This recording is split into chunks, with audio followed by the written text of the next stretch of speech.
Hello and welcome everyone to Visionomics. आज हम ESI act 1948 का पार्ट 3 डिस्कस करेंगे।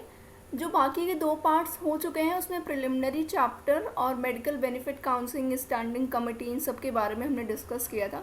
If you have missed that video so you can go to the playlist and watch the sessions. So let's begin with the part 3। जैसे कि मैंने part 2 के last में बोला था, हम कॉन्ट्रीब्यूशंस के बारे में बात करेंगे पार्ट 3 में। तो कंट्रीब्यूशन से ही स्टार्ट करते हैं। कंट्रीब्यूशन बेसिकली चैप्टर 4 में डिफाइंड है, इसीलिए हम लोग को काफ़ी टाइम लग गया कंट्रीब्यूशन तक आने में। कंट्रीब्यूशन की बात करें तो सेक्शन 38 से कंट्रीब्यूशन जो आपका चैप्टर 4 है वो स्टार्ट हुआ है कंट्रीब्यूशंस का।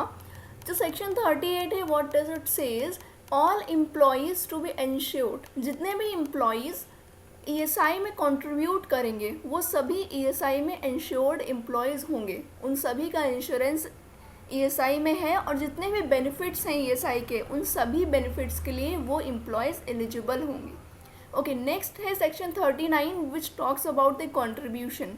जो कंट्रीब्यूशन है यहाँ पे बात करी गई है कि कंट्रीब्यूशन एम्प्लॉयर और एम्प्लॉय दोनों की साइड से पे किया जाएगा। तो कितना रेट ऑफ कंट्रीब्यूशन है ये हम नीचे टेबल में देखेंगे, ये देखते हैं। इसके बाद पॉइंट मेंशन है, rate of contribution is decided by central government.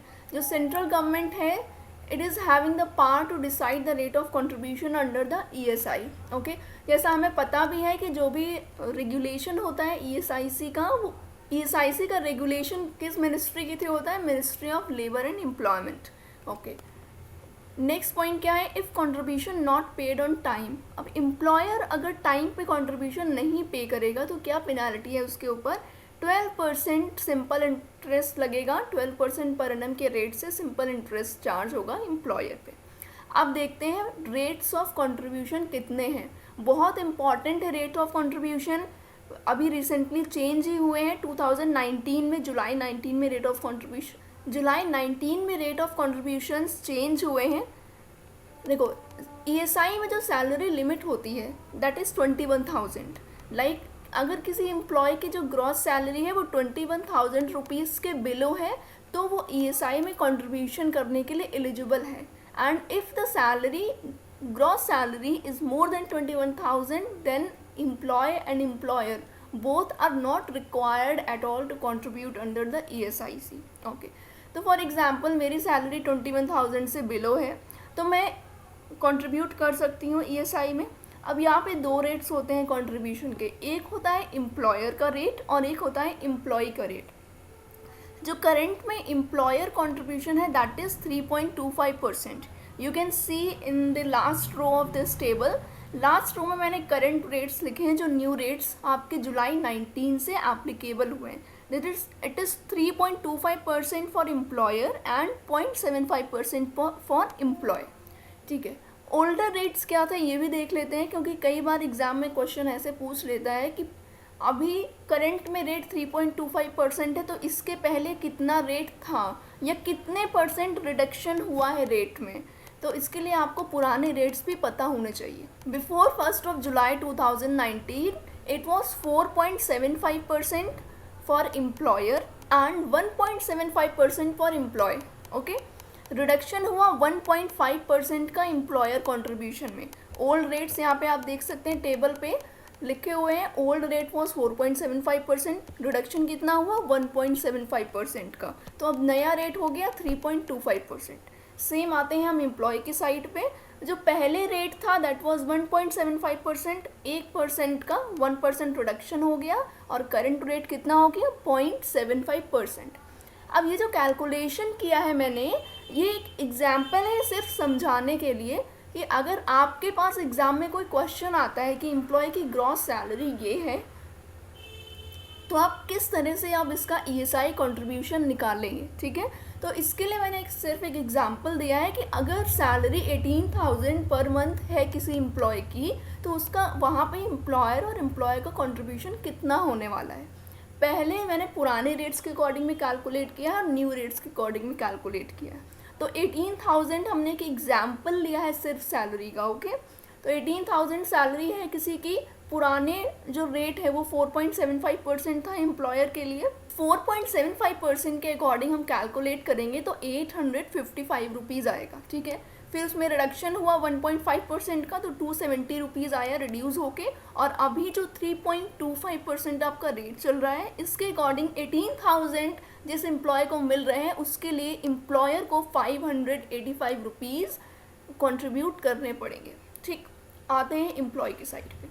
पहले अगर हम निकालते तो 18,000 का 1.75% कॉन्ट्रीब्यूशन देना पड़ता था एम्प्लॉय को, जो कि 315 रुपये होता। अभी रिड्यूस हो गया, 1% का रिडक्शन हो गया, तो 180 रुपीज़ इसमें लेस हो गए, and now this contribution is 135 rupees. Okay, अब हम आते हैं एम्प्लॉय की साइड पे कॉन्ट्रीब्यूशन देखते हैं। पहले कॉन्ट्रीब्यूशन रेट था 1.75%।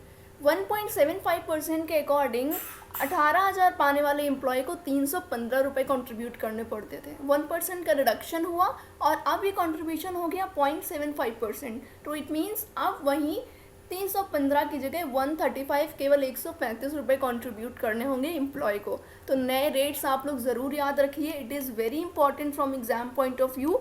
बढ़ते हैं नेक्स्ट सेक्शन की ओर। नेक्स्ट सेक्शन है सेक्शन 40, प्रिंसिपल एम्प्लॉयर टू पे कॉन्ट्रीब्यूशन इन फर्स्ट इंस्टेंस। ये सेक्शन क्या कहता है कि जब भी किसी एम्प्लॉयर का पहला कॉन्ट्रीब्यूशन जा रहा है ऑर्गेनाइजेशन से, तो वो पहला कॉन्ट्रीब्यूशन प्रिंसिपल एम्प्लॉयर अपनी तरफ से पे करेगा। मतलब वो अपना शेयर तो पे करेगा ही, एम्प्लॉयर अपना शेयर तो पे करेगा ही, साथ में एम्प्लॉय का शेयर, जो एम्प्लॉय का कॉन्ट्रीब्यूशन है, वो भी खुद ही पे करेगा। बट हाँ, बाद में एम्प्लॉय की सैलरी से इस अमाउंट की रिकवरी की जा सकती है जो एम्प्लॉयर एम्प्लॉय के बिहाफ पे कर रहा है on the first instance. Okay, additional information ये है कि जितने भी रेमिटेंस चार्जेस आएंगे कंट्रीब्यूशन को फाइनली कॉर्पोरेशन तक पहुंचाने के, मतलब ESIC तक पहुंचाने के जितने भी चार्जेस आएंगे, वो सारे चार्जेस प्रिंसिपल एम्प्लॉयर बियर करेगा। एम्प्लॉय का उससे कोई भी लेना देना नहीं है। ओके, नेक्स्ट है section 41, recovery of contribution from immediate employees. Immediate employees से कंट्रीब्यूशन की रिकवरी करने के बारे में बताया गया है कि प्रिंसिपल एम्प्लॉयर जिसने कि कंट्रीब्यूशन पे किया है किसी एम्प्लॉय के बिहाफ पे, ठीक है, या किसी इमीडिएट एम्प्लॉयर के थ्रू उसने किया है, तो वो उससे अमाउंट की रिकवरी कर सकता है। फर्स्ट पॉइंट भी मोर और लेस सेम ही था कि आप अमाउंट की रिकवरी कर सकते हो, ठीक है। नेक्स्ट है सेक्शन 45, सोशल सिक्योरिटी ऑफिसर। यहाँ पे बताया गया है कि ESIC जो कॉरपोरेशन है, ESIC वो एक ऑफिसर को अपॉइंट करेगी जिसका नाम होगा सोशल सिक्योरिटी ऑफिसर। उस ऑफिसर की कुछ लोकल लिमिट्स होंगी, उस लोकल लिमिट के अंदर जितनी भी रिस्पॉन्सिबिलिटीज़ उसे असाइन करी जाएंगी वो सारी उसे परफॉर्म करनी होंगी। पर्पस क्या है इसे अपॉइंट करने का? Enquiring into correctness of any of the particular stated in any return referred in section 44। देखो, एक सेक्शन 44 है ESIC में जो ये कहता है कि हर एक एम्प्लॉयर को रिटर्न सबमिट करनी है ऑर्गेनाइजेशन को, या मतलब कॉरपोरेशन को। ये कॉरपोरेशन कौन है? ESIC। तो हर एक एम्प्लॉयर को रिटर्न सबमिट करने हैं, किससे रिलेटेड? जो भी आपने कंट्रीब्यूशन किया ESIC में उससे रिलेटेड। इन रिटर्न्स की ही करेक्टनेस को चेक करने के लिए, कोई गड़बड़ी तो नहीं है या किसी ने मिस कर दिया है, ठीक है। तो जितने भी इसमें चेक पॉइंट्स हैं उन सभी के लिए एक ऑफिसर को अपॉइंट किया जाएगा जिसकी लोकल लिमिट्स होंगी। इस ऑफिसर का नाम होगा सोशल सिक्योरिटी ऑफिसर, ठीक है। क्या क्या और रिस्पॉन्सिबिलिटीज हैं इसके पास? इसमें लिखा है कुछ पार्ट्स के बारे में कि एट एनी रीजनेबल टाइम में enter into the factory and examine accounts and other documents relating to employment of worker. Workers के एम्प्लॉयमेंट से रिलेटेड जितने भी डॉक्यूमेंट्स हैं या जितने भी अकाउंट्स हैं, ये सब कुछ इंस्पेक्ट करने का राइट है सोशल सिक्योरिटी ऑफिसर को। जो भी आपके ऑर्गेनाइजेशन का रीजनेबल टाइम है उस टाइम पे ये सोशल सिक्योरिटी ऑफिसर आके कुछ भी चेक कर सकता है, कोई भी डॉक्यूमेंट प्रेजेंट करने के लिए ऑक्यूपायर को बोल सकता है। Second point, make copies of any document account book maintained in the factory. Factory में कोई भी अकाउंट बुक या डॉक्यूमेंट जो मेंटेन किया गया है, अगर सोशल सिक्योरिटी ऑफिसर को रिक्वायर्ड लगता है तो ऐसे किसी भी डॉक्यूमेंट की कॉपी वो अपने साथ ले जा सकता है। Okay, and the last is exercise other functions as may authorized by the organization. So next है section 45A, determination of contribution in certain cases.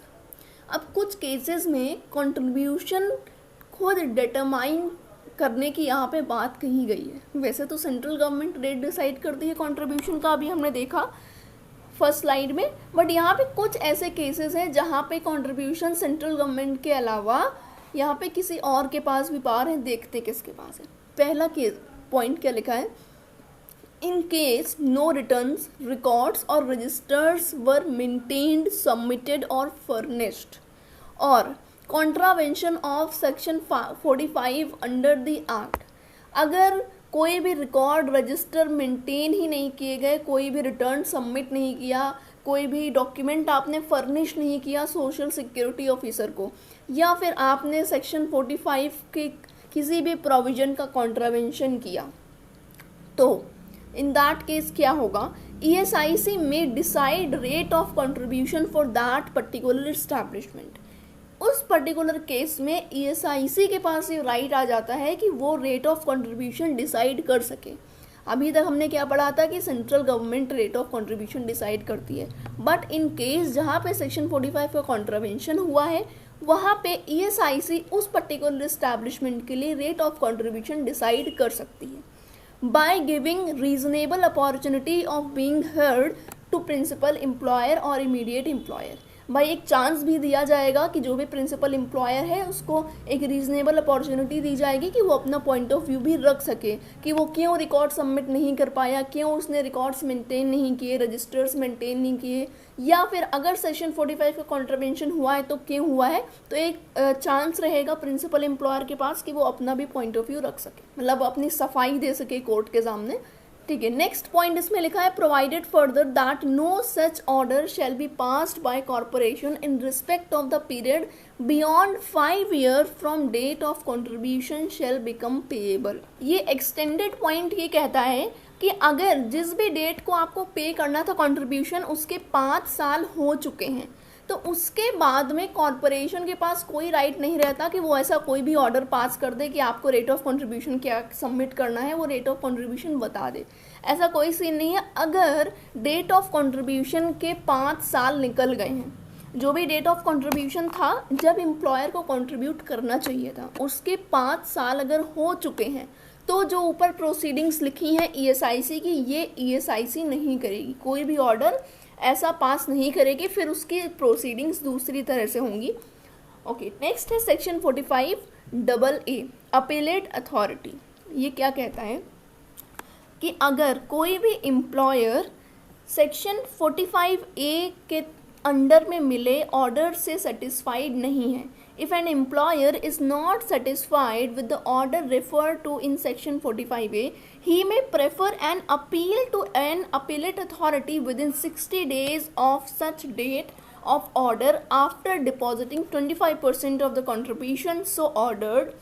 देखो क्या बोला गया है कि आप ऑर्डर आने के 60 दिनों के अंदर 60 डेज के अंदर अपीलेट अथॉरिटी को अपील फाइल कर सकते हो कि जो भी मुझे ESIC ने ऑर्डर दिया है मैं उसको फुलफिल नहीं कर सकता, मैं उसके अगेंस्ट हूँ।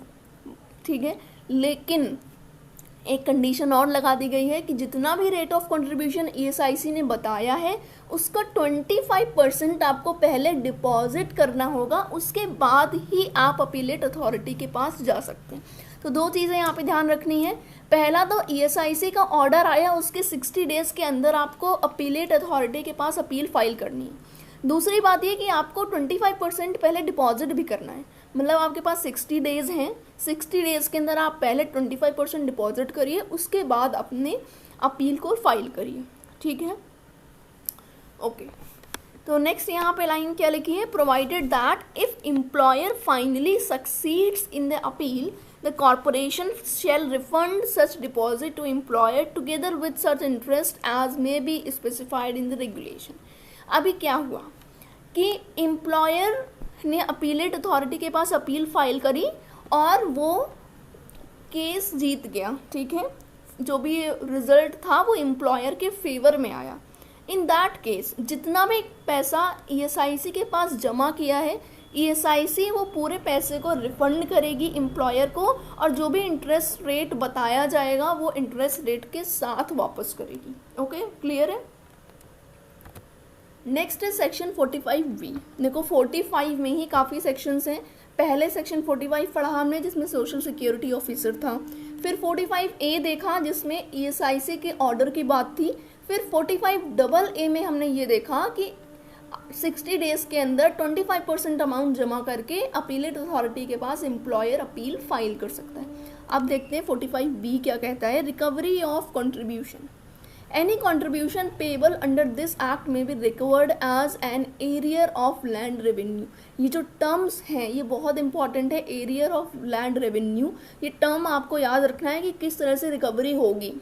जिन्होंने फैक्ट्रीज एक्ट ऑलरेडी पढ़ रखा है उन्हें याद होगा कि जो हम वहाँ पे भी हम एक रिकवरी कर रहे थे ओवर टाइम की। Chapter 8 annual leave with wages में हमने एक रिकवरी की बात की थी कि अगर कोई भी एम्प्लॉयर आपको पेमेंट नहीं कर रहा है एनुअल लीव विद वेजेस का, तो आप पेमेंट ऑफ वेजेस एक्ट में एज अ डिलेड वेजेस उस अमाउंट को रिकवर कर सकते हैं। तो वहाँ पे जो टर्म था डिलेड वेजेस, ठीक है, यहाँ पे वही टर्म है एरियर ऑफ लैंड रेवेन्यू। ये कंट्रीब्यूशन की रिकवरी करने के लिए जो टर्म है यहाँ पे, तो आपको as a arrear of land revenue इसको रिकवर करना है, ठीक है। नेक्स्ट है section 45C, issue of certificate to recovery officer. अब एक रिकवरी ऑफिसर की बात हुई है, यहाँ पे एक सर्टिफिकेट इशू किया जाना है, इसको देखते हैं क्या है। Where any amount is in arrear under this act. अगर इस एक्ट के अंदर कोई भी एरियर अमाउंट है, then the authorized officer may issue to the recovery officer a certificate under his signature specifying the amount of arrear। जो भी authorised officer है वो रिकवरी ऑफिसर को एक सर्टिफिकेट इशू करेगा अंडर हिज सिग्नेचर, जिसमें उसके साइन होंगे और एरियर का अमाउंट लिखा होगा, ठीक है।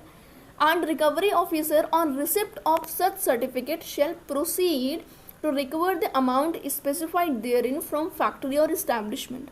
अब ये जो भी सर्टिफिकेट दिया है रिकवरी ऑफिसर को ऑथराइज्ड ऑफिसर ने, ये सर्टिफिकेट ले जाके ये रिकवरी ऑफिसर उस फैक्ट्री या एस्टैब्लिशमेंट से अमाउंट की रिकवरी करेगा, ठीक है।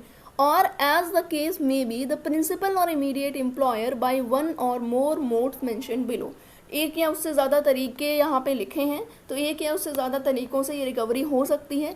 किस किस तरह से रिकवरी हो सकती है, 2 पॉइंट्स लिखे हैं। Attachment and sale of movable और इमूवेबल प्रॉपर्टी ऑफ फैक्ट्री और establishment as a case may be the principal और इमीडिएट एम्प्लॉयर। तो जो भी प्रिंसिपल या इमीडिएट एम्प्लॉयर की आपकी मूवेबल या इमूवेबल प्रॉपर्टी है उसकी सेल करके रिकवरी करी जा सकती है। तभी हमने यहाँ पे जो रिकवरी का टर्म लिखा है वो एरियर ऑफ लैंड रेवेन्यू लिखा है। I think you can link this. Second है arrest the employer and his detention in prison. या तो आप अरेस्ट कर लीजिए एम्प्लॉयर को और उसे इम्प्रिजनमेंट दे दीजिए, ठीक है। तो 2 तरीके हैं अमाउंट रिकवर करने के। Thank you everyone for watching this session. Stay tuned with us cause in the upcoming sessions we are going to discuss about the benefits of ESIC। अभी तक हमने कंट्रीब्यूशन की बात की, रिकवरी की बात की, रूल्स एंड रेगुलेशंस की बात की। अब हम ये देखेंगे अगले सेशन में कि ESIC के बेनिफिट्स क्या क्या हैं, किस किस तरह से आप ESIC को यूज़ कर सकते हैं। जो फंड आप कंट्रीब्यूट कर रहे हैं, जो आपका राइट है अपनी सैलरी से डिडक्ट करा रहे हैं, उस फंड को आप किस तरह से यूज़ कर सकते हैं, इन सारे ही एस्पेक्ट पे हम बात करेंगे नेक्स्ट वीडियो में। So stay tuned with us and don't forget to like, subscribe and share the video. See you all in the next session.